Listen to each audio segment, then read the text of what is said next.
Hello everyone, and welcome to the Golden Route review.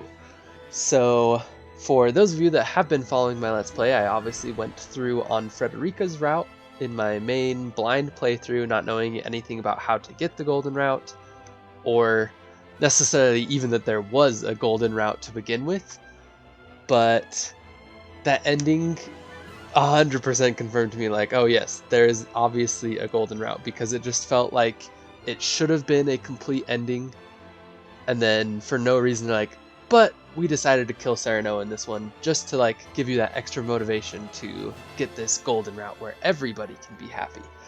So definitely unsatisfying in terms of Frederica's ending. And so I went back playing through New Game Plus, because I figured that's kind of the way that they had designed it, not to just go back to your original save file right before chapter 17 decision and like just choose the different routes from there, and also because I needed to make a few different choices in order to unlock the Golden Route. So played through on the New Game Plus, unlocked the Golden Route, and then now I am excited to talk about the couple of really cool things and the overall negative experience that I think having this Golden Route in this game is. So, with that, let's get into the Golden Route review, starting with the chapters involved. Alright, so in reviewing these maps, I actually was just taking screenshots on the Switch while playing because I wasn't hooked up to my recording setup, and want to kind of talk through those screenshots. However, for the first three maps, I did not take any of the screenshots because they're just repeats of other maps, and I kind of was like, oh, well, this is lame, I don't need anything to show, and now making the video I'm like, oh, I probably should have taken screenshots of what I was talking about. So I apologize, I'm just using like one still of each of those maps that I found on the internet for the first three battles of the Golden Route, and then moving on from there, I have much more detailed screenshots that are going into kind of showing what I actually did on those maps and showing some of the attacks and funny things that happened. So bear with me through these first three that were the more boring maps of the Golden Route, and things get more exciting towards the end. But let's get into these maps. Alright, so the first chapter that you get in the Golden Route, super exciting. You just did this whole big, way dramatic, like played up, I don't need the scales, I'm making my own decision, let's convince everybody to do all the plans at once, super build up, lots of the story, and then you get to defend Wolfort Domain again. And you can only do this if you either chose originally not to defend from Evlora, or if you defended from Evlora and didn't use any of the statues. So honestly, this is just crazy disappointing to me, because early in the game, this battle felt so impressive, and the enemies were honestly just like insane. You're kind of had that like, wow, how can I possibly hold these people back? Just overwhelmed by the strength and the numbers of the enemies. If the AI sadly wasn't broken, you could just like camp Hued at the top of a building and win no matter what, it would be a little bit better, but AI problems is something throughout this whole game. So that original battle that you can do against Evlora, incredible battle, love it so much. I played that in the very original debut demo that they did and was just like, wow, this battle was so cool, and it made me just really excited for the game. So the fact that you just redo this same battle against a less threatening opponent with way more characters available to you, as well as higher level characters so that they have more abilities, makes it just like ridiculously disappointing. What I ended up doing was just taking Quahog, or whatever the name is, and using them to teleport people on top of buildings, and then just spammed spells and arrows from the tops of buildings. Like, it was incredibly underwhelming, and Like, you know, it's just the idea of you have so many tools available to you, and this map is super exploitable. So early in the game, it works really well. But this late in the game, especially because I was playing on New Game Plus, which honestly is what feels like the intended way to play the Golden Route.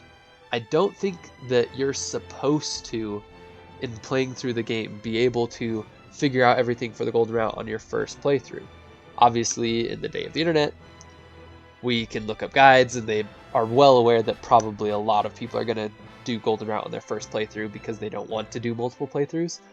But what feels like the way that this was designed and the effort that they did put into at least like trying to make New Game Plus interesting, feels like Golden Route is supposed to be a New Game Plus feature. So getting to this battle at like level 49 on all of your characters, it was like 47 to 49, I can't remember exactly. Least threatening battle ever.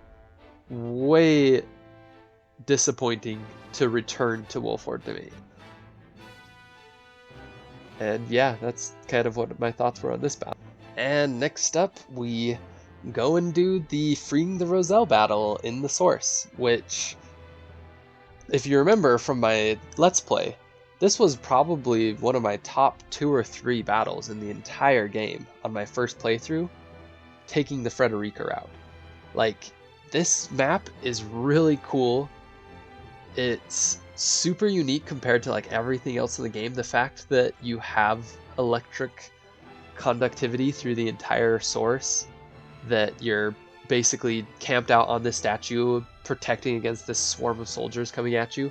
Such a cool idea, like really, really cool. Obviously that allows for a lot of cheesing, but I actually like how this map is set up, where there isn't kind of an area that you can just hide in that the AI doesn't recognize, and so it just never comes to attack you, you know?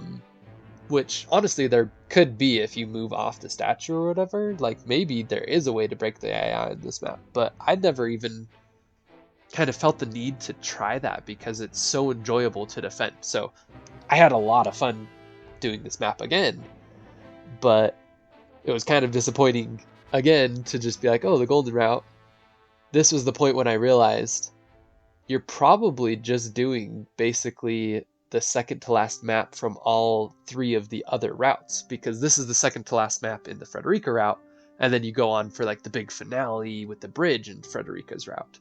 So I figure probably all 3 routes, you just redo that second to last battle for the Golden Route, and then each one has a unique finale, which definitely is a way to reuse your assets and not have to come up with new maps and ideas. But honestly, I feel like it cheapens the Golden Route a ton, where, especially when you're playing through a New Game Plus, these 3 battles just feel really pointless. Like, honestly, it's fun. It's cool that you have to split up your army, so it's like knowing that you're freeing the Roselle from the source, put all of the people with electric abilities here. Really cool. I had way more electricity this time. Especially with the split members, so it wasn't just kind of my main crew that I used through the whole thing. So I had several lightning spells that all had the paralysis chance. So I think at one point I had like 5 enemies paralyzed just in the water of the source, which was hilarious to see. So really, really enjoyable battle. But again, disappointing these 3 battles for the Golden Route. And lastly, we have Roland coming up to kill the good old Archduke Gustadolf. And again, I don't know if this is one of the battles in the Roland route ending. Obviously, it still feels very different because I doubt you'd kill Gustadolf in the second to last battle for Roland. Like, you probably fight Svarog here and then kill Gustadolf later. Something like that. I don't know exactly. Haven't looked it up. So at least this one felt pretty unique, of you have kind of one of the big enemies of the game in Gustadolf, and it was actually a kill boss instead of just a kill everybody, which I really like. I love that there are different objectives on maps. Like, that makes maps so much more fun to me. It was honestly incredibly fun, this battle. I just lured Gustadolf like right into the middle of a bunch of my units and absolutely walloped him in like one turn after, whittling down a lot of his other forces. But I think I did like 500 damage in between just 2 of his turns. So it was really, really fun to do. But again, we've seen this map already because you have to come up here to tell Svarog that Roland is still alive in order to get the golden ending. So it's like, in order to get this map for the golden ending, you have to have already done this map for that route split. And even though the enemies are different, just the reusing of the maps as part of the golden ending is kind of boring to me. So it was still fun, but nothing too unique or exciting on this map. And then after we have done these 3 non-unique, basically just repeat battles of other routes, we finally get to a unique battle for the golden route. But it's one where it's like, man, they definitely didn't have a lot of like really original, cool ideas for the golden route, I feel like. Because, we line up with Exam outside of Hyzant, outside of the Goddess's Shield. We basically goad him to come out, try and stop us. He gives his whole spiel about how he's basically just like the most boring, evil person who only cares about himself, and the fact that we beat him even once means that he's going to basically kill himself. Like, yeah, he's just stupid. Like, it wasn't even anything more than that of like, I need to reclaim my honor by beating you. Like, it could have been... I feel like this is almost kind of the part where they just did the whole religion of Hyzant really poorly, and that will come into play a lot in these last chapters, where you could have the exact same thing happen, but have Exam not seem like a complete idiot.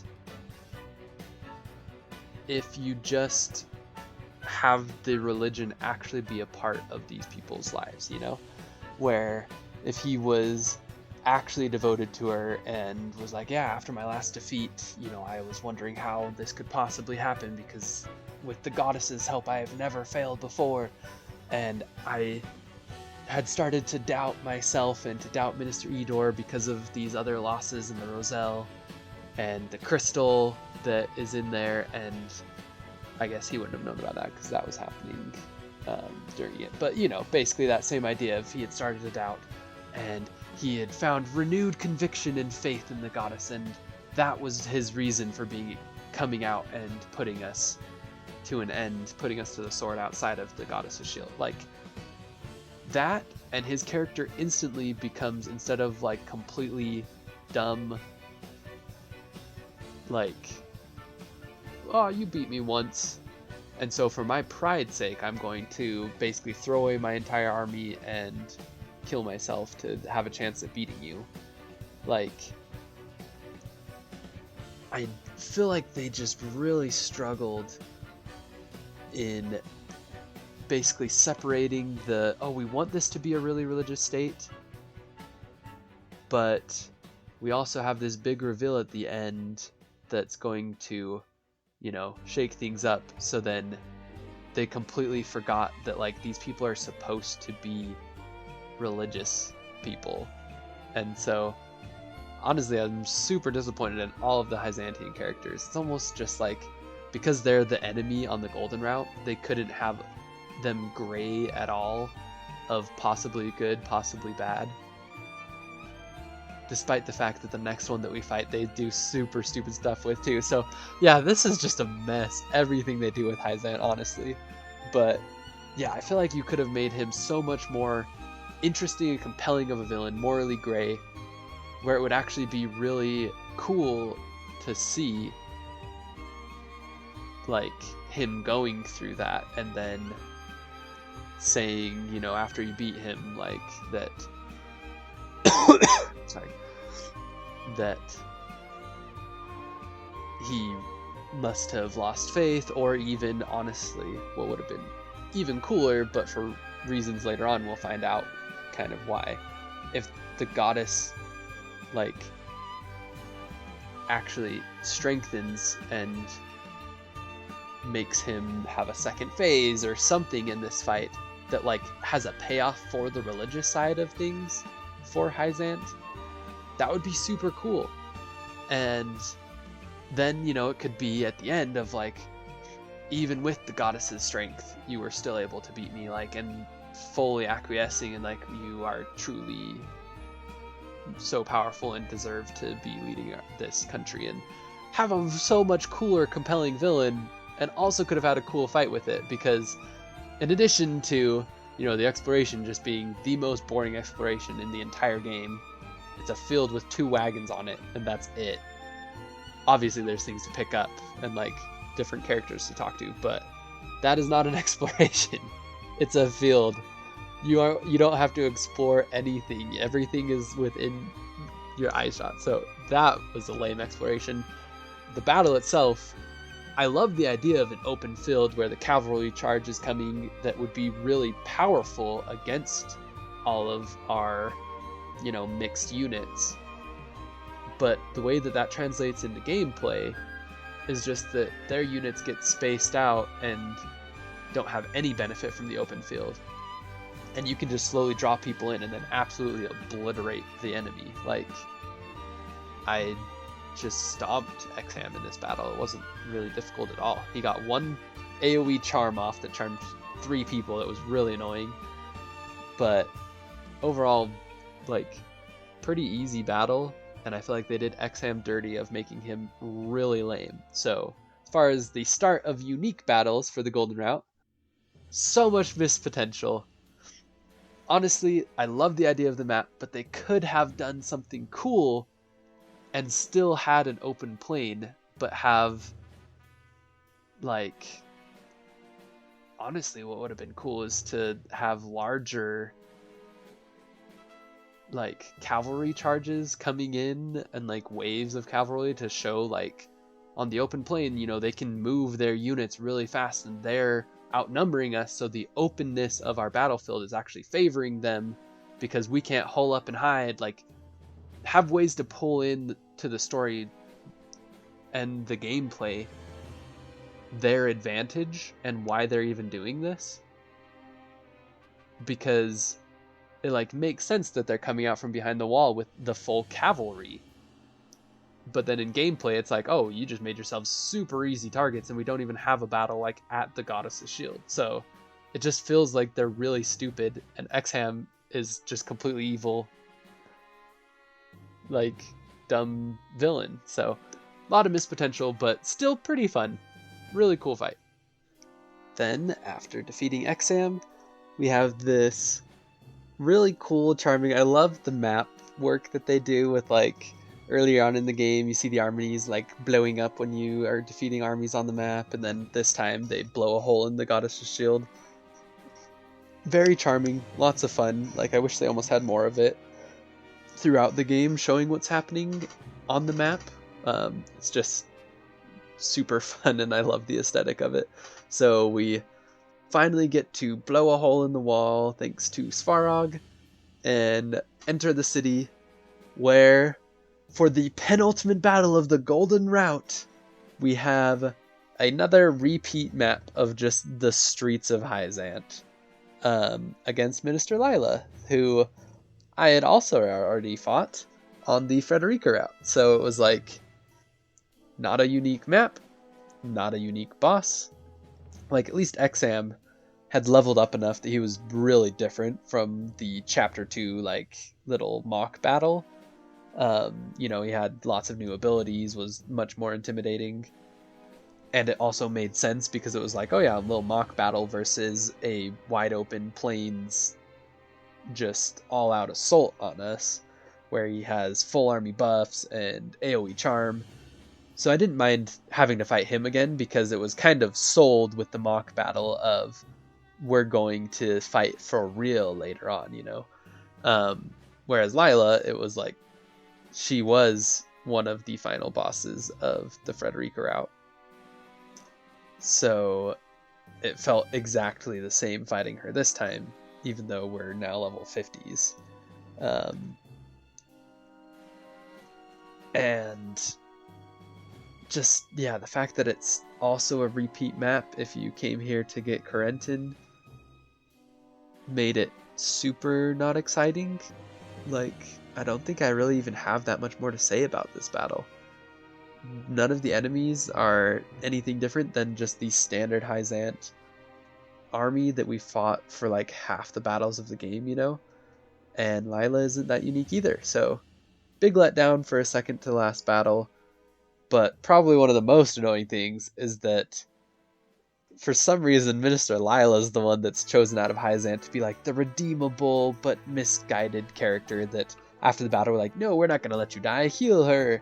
It's like, you know how many other people we've killed or seen killed that it's like, if we can just now do this magical healing outside of battle thing, like, I don't know, I feel like games with healing have a hard time sometimes making it hit in terms of story, where it's like, you know, we had Dragan early on who got hit by an arrow from super far away outside of a cutscene. He's just dead. No way we can heal him at all. Whereas Mr. Lila just absolutely crushed beneath swords, magic, spears, daggers to the back, and then after the battle, like, we're going to heal you. We don't want you to die. So I feel like lots of games with healing kind of have that hard, like, making it feel realistic and balanced and not just feel cheesy when they decide suddenly that they can do it outside of battle. Like, I much prefer the inside of battle, even if you're low on health, it's not like you're dead, it's just you're getting close, and so healing isn't like bringing you back from the dead. But once your health bar is gone, you are dead. But I mean, the fact that permadeath isn't in this, so... Again, this game as a whole kind of has a problem with making that feel impactful with deaths. Even worse of a case being our father, Sereno's dad, where it's like, in the battle, if he falls, it's game over. But then right after the battle, he dies anyway. And yeah, so overall, kind of disappointing, and I was very annoyed and peeved that it's like, okay, Minister Lila is going to be the one that we're deciding to save, even though she knowingly sacrificed and killed Rosellan lives in order to make a energy source that she says she wanted to use for healing, but we've never seen anything to do with healing. It's just an energy source that can be exploded and turned into a bomb. And so it's like, honestly, she's one of the less redeemable characters in Hyzant. I mean, I guess all at the same time it's pretty bad, because none of them actually believe in the religion, which, again, we're coming up on the next chapter where we can really dive into the problem with their religious ending for Hyzant. But, you know, Minister Lila as well suffers from the lack of true religion that Hyzant is allowed to have in this game, where it's like, she's well aware that this is just being done for power, but she still is going along with it. But for some reason, we still treat her as redeemable. So I disagreed with that. I was like, man, she should have just stayed dead. But, you know, it's all good. We'll get to talk more about her in the ending, and that is it for this map. And we are finally here. The ultimate battle of the Golden Route. Let's just, you know, take in how awesome of a not predictable at all plot twist we have here. So we get into the palace, and little did anybody guess, the Hierophant is fake.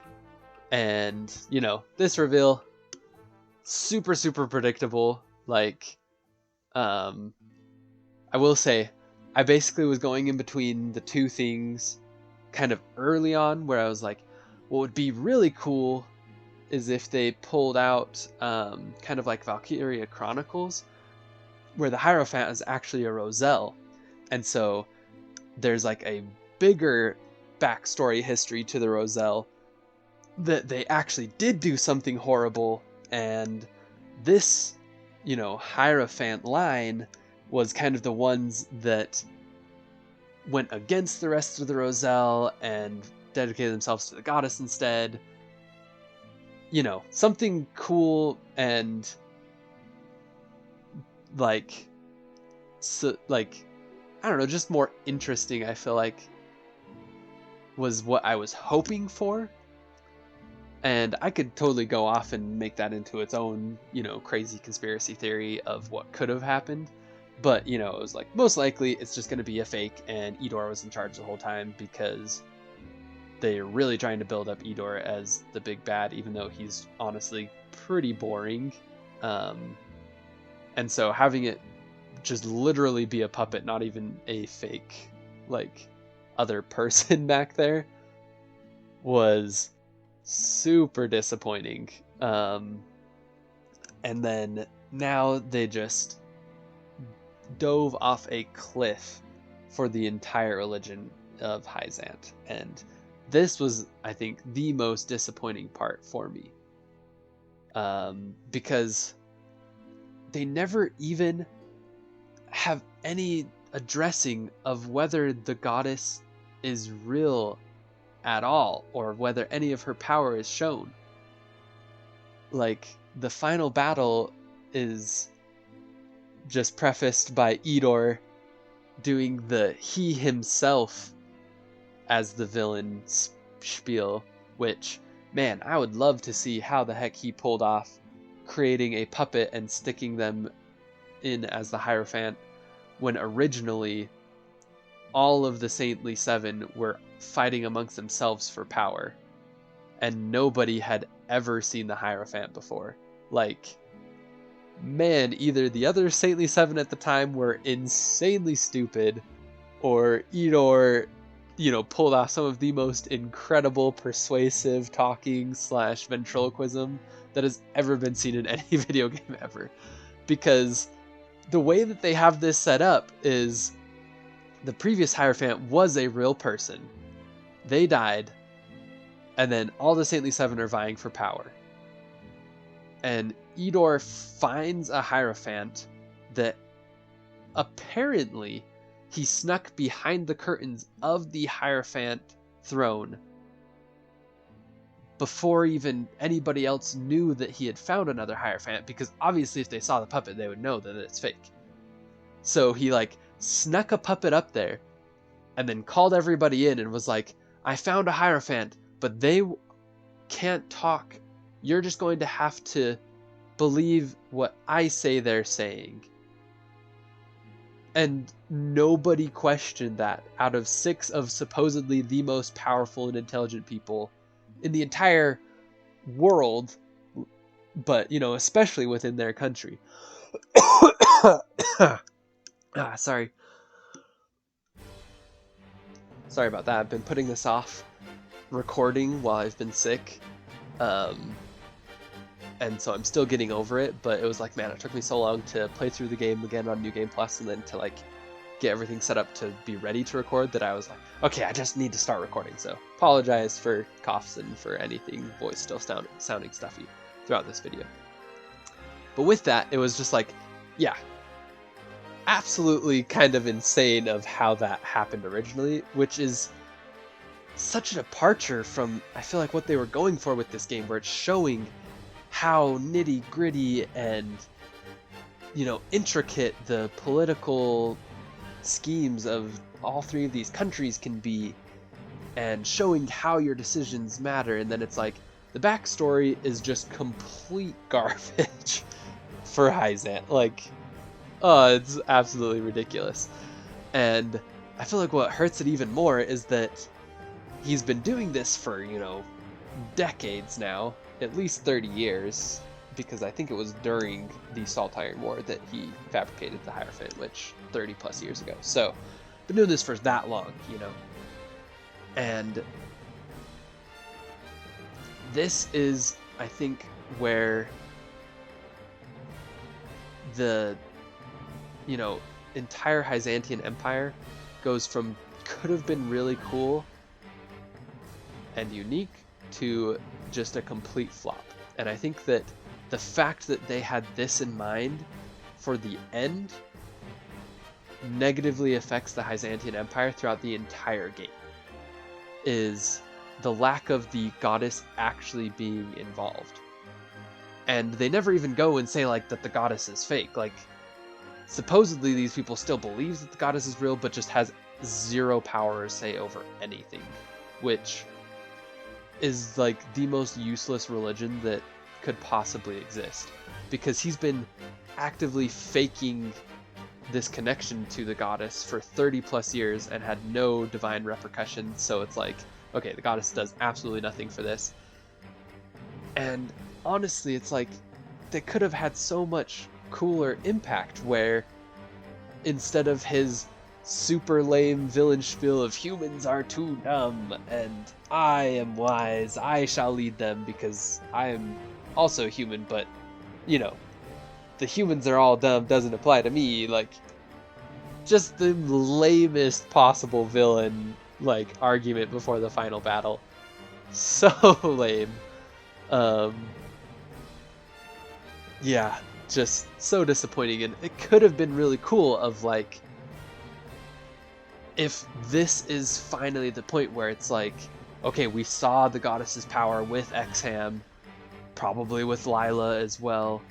It makes those two characters a lot better and more morally gray, where they actually are devoted to a cause and think that they're doing what's right and not just actively acknowledging that what they're doing is evil, but they're gonna do it anyway.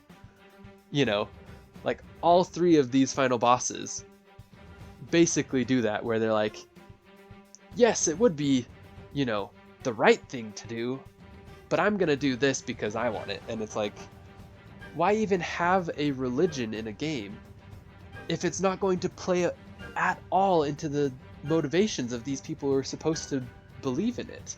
Like, all three of them could have been way more compelling with showing their faith as being the motivator for how these, final battles play out. So, especially in this case, like, if Idor was like, this is what happened because the goddess came to me and said that we had to stop the infighting in order to defend Hyzant, and so that's how we came up with the idea of the puppet of me and like some of the other Saintly Seven that also, or even all of the other Saintly Seven that also like got this revelation from the goddess. And so it wasn't just like himself fabricating this idea out of nowhere.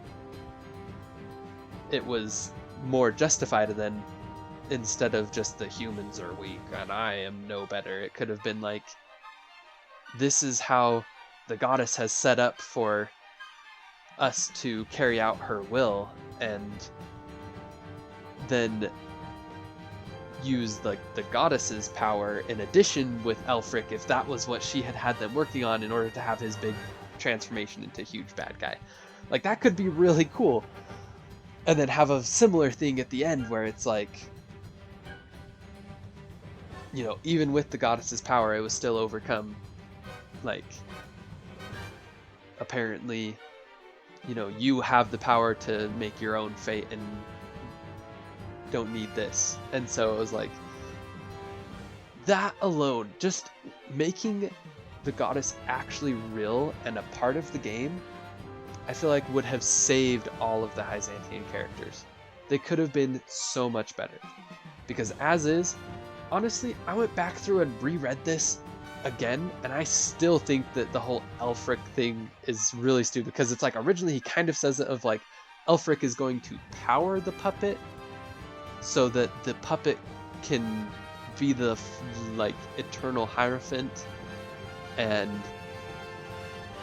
through the puppet will carry on this empire forever because it'll be powered by Elfric, so it won't die. But then he goes into like the whole I'm gonna live forever through Elfric, and I'm going to keep this puppet as the Hierophant. Like, I still do not get how the Elfric thing at all works, of what his plan is. Like, the whole thing is so dumb, and I had heard it kind of mentioned from another YouTuber as they like have this worshipping mech religion that's actually behind it all, and I completely disagree. It's like he worships himself, and the mechs are just a tool. Like, just because it was a puppet that all these people thought was the Hierophant, nobody actually thinks that the mechs, the dolls, are doing anything themselves. Like, they aren't even connected to the goddess's power at all. They are actively we're faking the goddess's power, basically. So I feel like it's just so shallow and so disappointing of a religious take in games. And it could be because I'm a really religious person myself, and I love all kinds of stories that bring in religion and how it affects the world.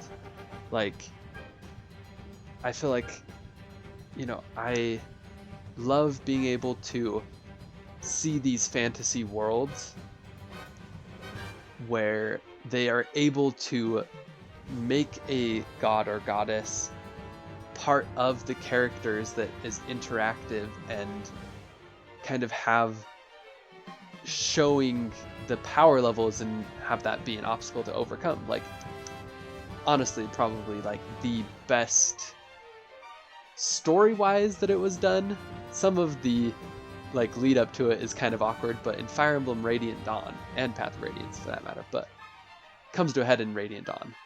If you haven't played that game, I would avoid these spoilers if you're interested, because it's really, really cool to play through yourself.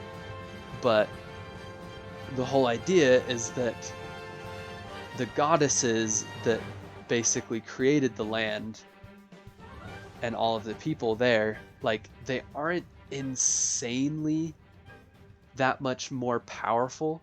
Like, they are just the precursors, and they have a lot of powers that the humans don't have. But, like, they're real, and they actually do have those powers that are above mortals. And it's only through working together with one of the goddesses that you are able to overcome the kind of main enemy goddess and seal her away forever, which was a really cool way to like actually bring that religion into the game. And I feel like still really awkwardly handled, with several of the villains that worship the goddess are just straight up evil, but the goddess was okay with them being part of her like chosen few and stuff. So still has lots of issues that this game probably would have run into as well if they had the goddess a part of it. But it felt so much more satisfying, because it was like, wow, this was like an epic payoff, and our characters have come so far that we like literally overcame the goddess that helped create this world, and it was a really cool moment.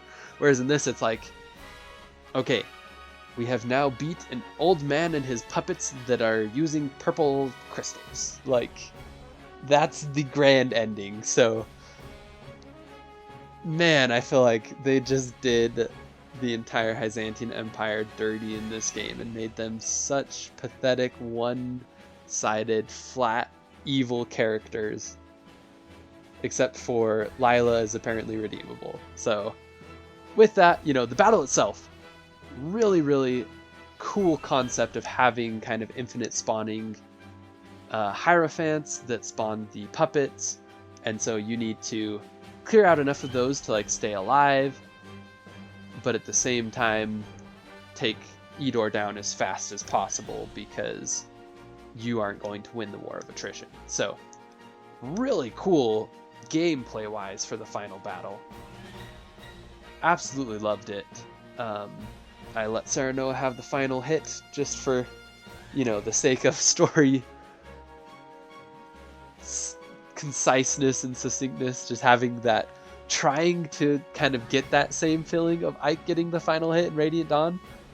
Like, I was trying to have that same feeling and experience, like have Serenoa get this big final hit on Edor, but yeah, not nearly the same payoff, I feel like. So, cool battle. The story absolutely went downhill for the Golden Route, but the gameplay throughout all of Triangle Strategy, really, really awesome. And that definitely still holds true for this final battle as well. Gameplay-wise, really great, but I feel like knowing that this is where they were going with the story had so many just ripples and implications throughout the whole thing that really drags down the story of Triangle Strategy. But we'll see how that concludes in the epilogue and in the ending. Alright, so the epilogue itself is honestly not anything bad. Like, pretty straightforward, I would feel like, in terms of a game like this that really, really wanted multiple routes, but to have a golden route. I feel like basically every game that's like that, the golden route basically just like ignores what probably still would be problems to make it seem like everything is perfect for the golden route, which is sad. Like, I feel like the Frederica route that I have played got super cheated with Serenoa just dying for no reason, but then in the golden route, it's like Lila gets to live also basically for no reason, and she's super happy with the way things have turned out, and apparently all of Hyzant is, even though their entire nation, culture, and religion have been destroyed with like no repercussions. So specifically Hyzant and Lila, I feel like, is the ones that should be really not happy with the golden ending, but because it is a golden ending, air quotes around that, we need everybody to be happy. Whereas I feel like it would honestly just feel better and hit harder if there were problems with all the endings, but this is still considered like the best ending because that just feels a lot more realistic.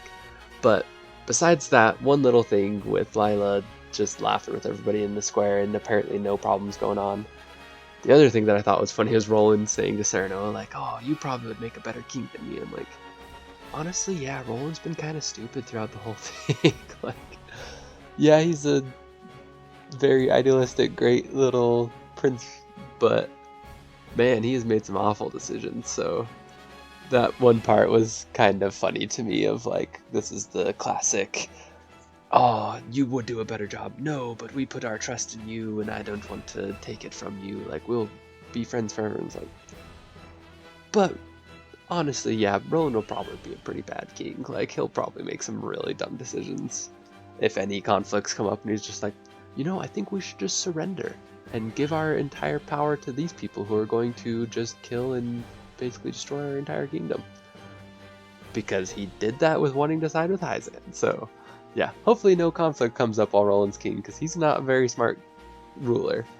Besides that though, overall, like, it's a golden ending, everybody's happy, you get the cute little ending CG of I love all the ending like photos that they do. I don't even know what to call them, ending images that show up, and having Serenoa and Frederica's wedding is pretty perfect for the golden ending. Like, brings it back down kind of closer to earth with those are the characters that we are supposed to care about through the whole thing. So I think they did a good job, but have just throughout kind of the whole ending and the whole story missed a ton of potential. But overall, it still is a good story. It still is fun, despite the fact that, they were trying to advertise it as like, this is going to be the hardest hitting story that you've ever seen. It's pretty vanilla. It's pretty bland. Like, you have very clear good and bad, and magically everybody's happy at the end once you take the golden route. And that like, isn't a bad thing, but I feel like specifically because they marketed it as it was going to be more, it makes it a little more disappointing in this game than most games, but still not bad.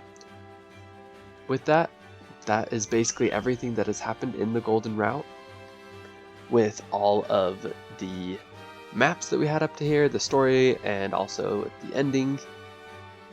Now, I wanted to go into kind of my thoughts on how the Golden Route was handled in this game.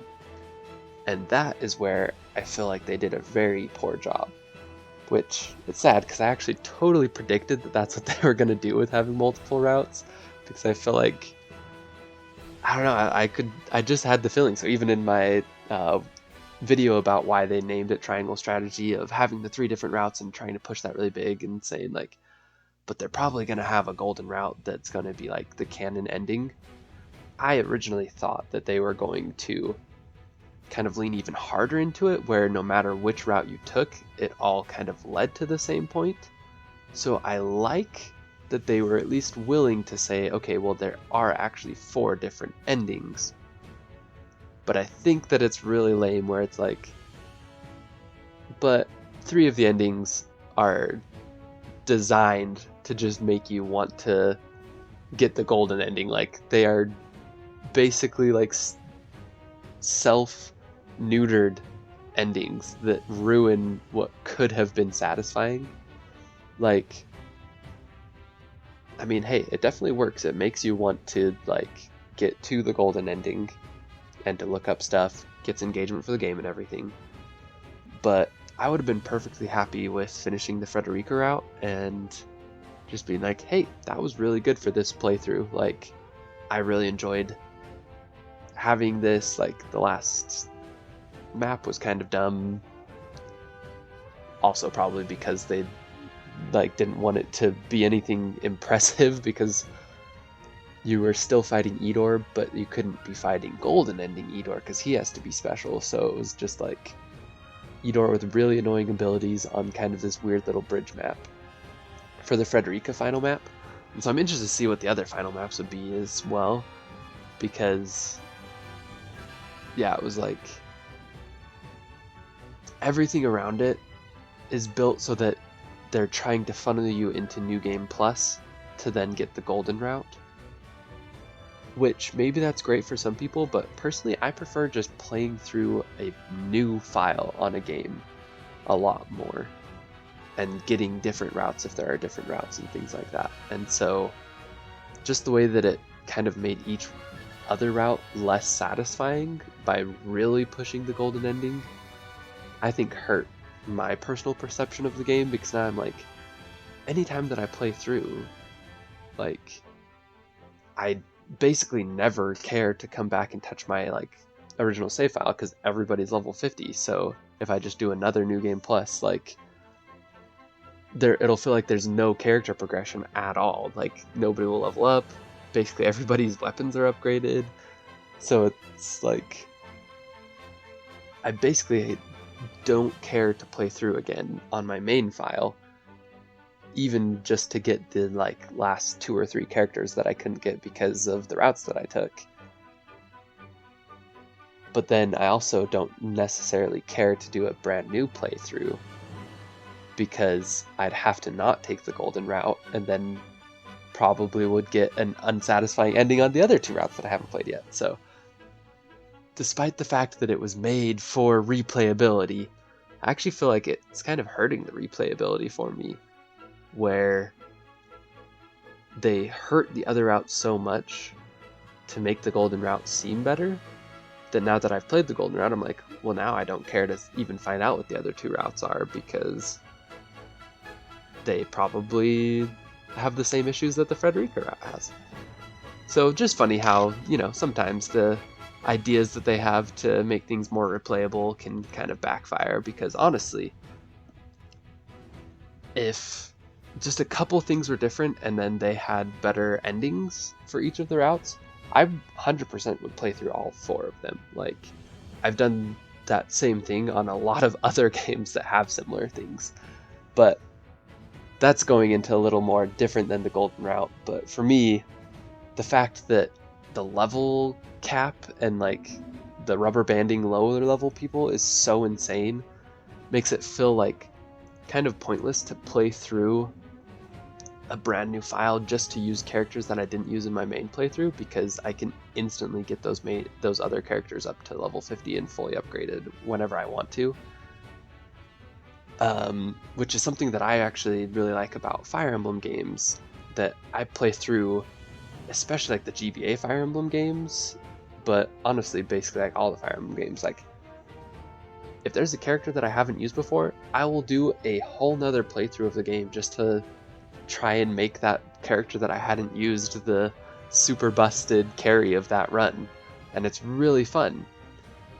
But the cap levels off so fast, so you can't like take one character and just push them like crazy to be your carry, and then it's so easy to catch other people up that it doesn't feel worth it to play with other characters on a brand new file.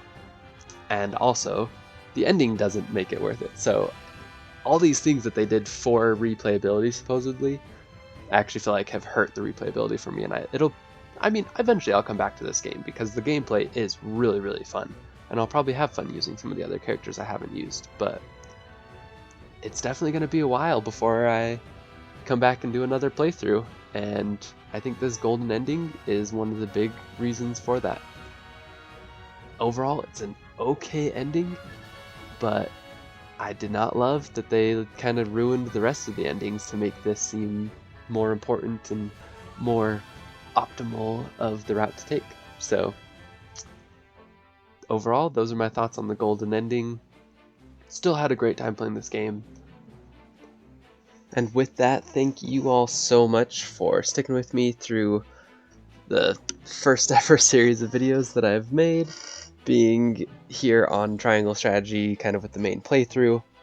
And not gonna lie, this one, especially just as I had mentioned throughout the video, with being sick and then wanting to get it done, but also just kind of wanting to move on to other projects that I'm really, really excited for, kind of thrown together a little haphazardly. So again, thank you for sticking with me through this and helping me figure out exactly what I'm doing with video making, and I've appreciated all of like comments and suggestions that you guys have had.